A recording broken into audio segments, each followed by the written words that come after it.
Robert টি Kiyosaki রচিত rich dad পুর dad ধনীরা কিভাবে অর্থ আবিষ্কার করে বইটির বাংলা অনুবাদ করেছে দিবেন্দু দ্বীপ। আজ পাঠ করছি বইটির ষষ্ঠ পর্ব। চিন্তা ভাবনার দিক থেকে আমার দুই বাবা ছিলেন ভিন্ন ধর্মের। একজন মনে করতেন যে অসহায় মানুষদেরকে সহায়তা করার জন্য ধনীদের বেশি কর দেওয়া উচিত। অন্যজন বলতেন যারা উৎপাদন করে কর তাদেরকে শাস্তি দেয়, আর যারা উৎপাদন করে না তাদের পুরস্কার দেয়। একজন বাবা পরামর্শ দিতেন ভালোভাবে লেখাপড়া করো যাতে ভালো কোম্পানিতে কাজ করতে পারো। অন্যজন পরামর্শ দিতেন ভালোভাবে লেখাপড়া করো যাতে তুমি ভালো একটি কোম্পানি কিনতে পারো। একজন বলতেন তোমরা সন্তানরা আছো বলেই আমি ধনী হতে পারলাম না। অন্যজন বলতেন তোমরা সন্তানরা আছো বলেই আমাকে ধনী হতে হবে। একজন খাবার টেবিলে অর্থ ও ব্যবসা সংক্রান্ত বিষয়ে কথা বলতে উৎসাহ যোগাতেন। অন্যজন খাওয়ার সময় অর্থ সংক্রান্ত বিষয়ে কথা বলতে নিষেধ করতেন। একজন বলতেন টাকা পয়সার ব্যাপারে সাবধানে খেলবে, ঝুঁকি নেবে না। একজন বলতেন ঝুঁকি সামলানোর বিষয়টা শেখো। একজন বিশ্বাস করতেন আমাদের বাড়িটা হলো আমাদের সবচেয়ে বড় বিনিয়োগ এবং আমাদের সব থেকে বড় সম্পদ। অন্যজনের বিশ্বাস আমাদের বাড়ি হলো একটি দায়, আর তোমার বাড়ি যদি তোমার বড় আকারে বিনিয়োগ হয় তাহলে ধরে নিতে হবে তুমি বিপদে আছো। দুজন বাবাই সময় মতো বিল পরিশোধ করতেন, তবে একজন বিল পরিশোধ করতেন প্রথমে আর অন্যজন মেটাতেন শেষে। একজন বাবা বিশ্বাস করতেন কোম্পানি বা সরকার আপনার চাহিদাগুলোর দায়িত্ব নেবে। তিনি সবসময় বেতন বৃদ্ধি, অবসর গ্রহণের পরিকল্পনা, মেডিকেল সুবিধা, অসুস্থতাজনিত ছুটির দিন ও অন্যান্য সুবিধা নিয়ে চিন্তিত থাকতেন। তিনি তার দুজন চাচাকে দেখে প্রভাবিত হয়েছিলেন, যারা সেনাবাহিনীতে যোগদান করে 20 বছর সক্রিয়ভাবে চাকরি করে অবসর গ্রহণ করেন এবং তারা পুরো জীবনের অধিকারের চুক্তি লাভ করে।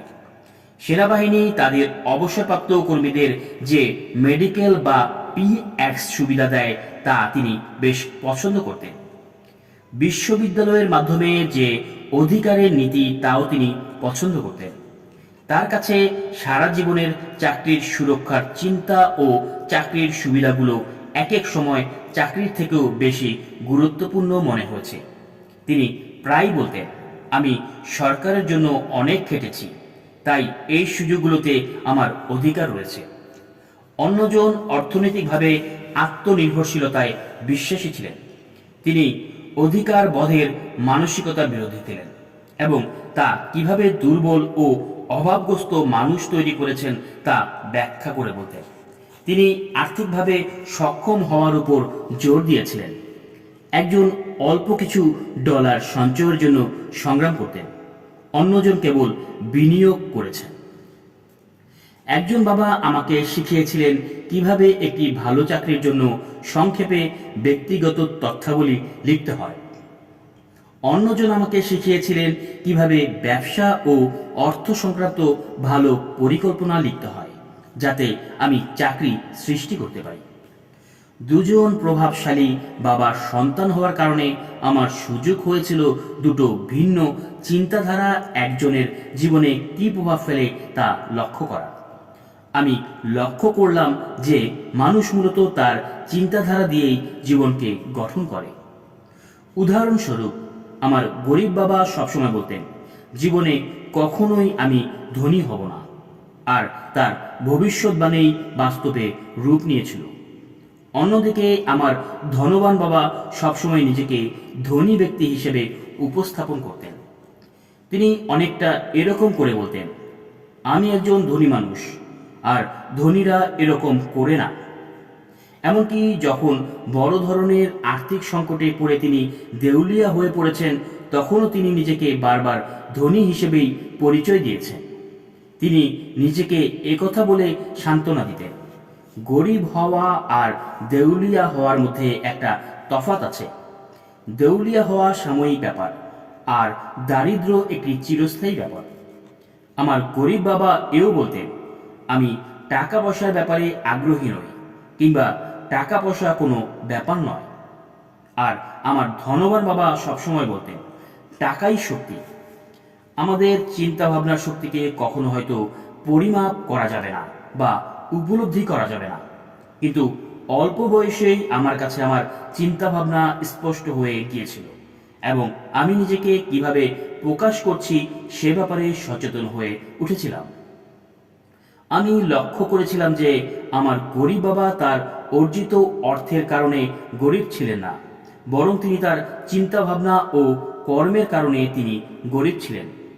দুই বাবা থাকায় ছোটবেলাতেই আমি তীব্র সচেতন হয়ে উঠেছিলাম, কার চিন্তা ভাবনা আমার গ্রহণ করা উচিত, আমার কার কথা শোনা উচিত, ধনবান বাবার না গরিব বাবার। যদিও শিক্ষা ও জ্ঞান অর্জন করার বিষয়ে তাদের দুজনেরই যথেষ্ট শ্রদ্ধা ছিল, কিন্তু কি শেখা গুরুত্বপূর্ণ এই বিষয়ে তাদের মধ্যে মত দ্বৈততা ছিল।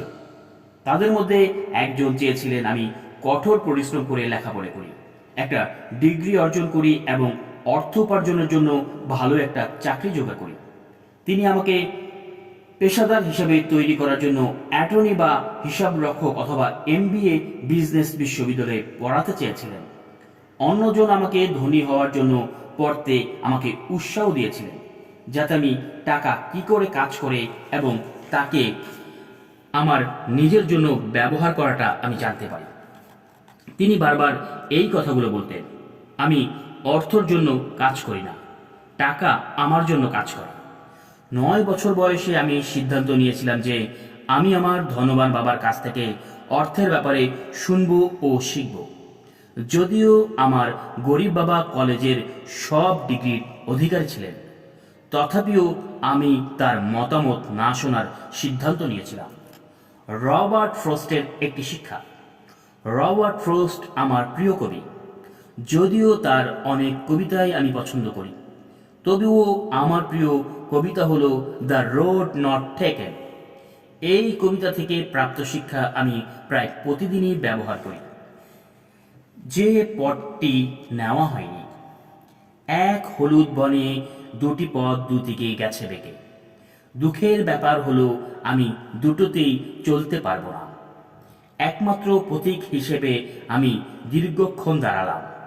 যতদূর চোখ যায় একটা পথ দেখলাম, ঘাসের মাঝে কোথায় যেন বেঁকে গেছে। এরপর অন্য পথটা বেছে নিলাম। ওটার মতোই সুন্দর, হয়তো বা আরো বেশি, কারণ এ তো ঘাসে ভরা, জীর্ণতার চিহ্ন নেই কোথাও। যদিও অনেকেই এর উপর দিয়ে গেছে, দুটোকেই ধরে নিয়েছে সমান। সেই প্রভাতে দুটি পথ একই রকম ছিল, পাতায় ছিল না কারো কালো পদচিহ্ন। আহ, আমি প্রথমটা রেখে দিয়েছিলাম আরেক দিনের জন্য। যদিও জানতাম পথ থেকে পথাস্তর চলে গেলে আমার ফেরা হবে কি না তাতে সংশয় আছে। একটা আকুলতার সঙ্গে কথা বলতে থাকবো, এভাবেই হয়তো কোথাও যুগের পর যুগ। দুটি পথ বনের কাছে গিয়েছিল বেঁকে, আর আমি বেছে নিয়েছিলাম জনবিরল পথটাকে।